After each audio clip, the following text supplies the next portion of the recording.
Hello. So আজকে আমি কিছু কথা বলতে মেনলি ভিডিওটা করছি। আজকে আমি একাই আছি, আমার কোনো সাথে বন্ধুবান্ধব কেউ নেই। ব্যাপারটা হচ্ছে আমি একটা নতুন চশমা বানিয়েছি, সেটাকেও ফ্লন্ট করছি মেনলি।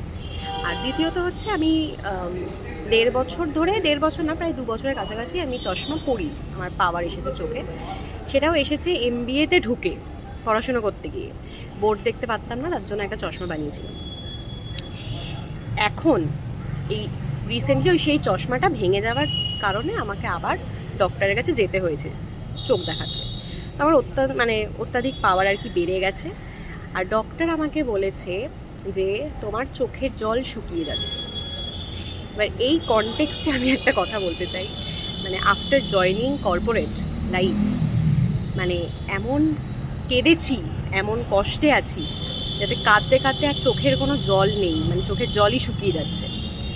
এই ক্ষেত্রে আমার এখন কি করা উচিত? আমাকে বলেছে যতদিন তুমি এই সেক্টরে থাকবে, কর্পোরেট লাইফে থাকবে, তোমাকে সারা জীবন ধরে চোখে একটা করে ড্রপ দিয়ে যেতে হবে।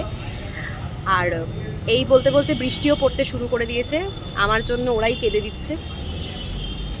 তো এই দুঃখের জীবন নিয়ে আমি আর কি বলবো, বাট যাই হোক, এই সব কারণে চশমাটা ভালো দেখতে হয়ে গেছে। তাই আপাতত আজকে এইটুকুই হচ্ছে আজকের ফালতু গসিপ। আবার পরের দিন আমি ফালতু কথা নিয়ে আসবো। So till then, miss me.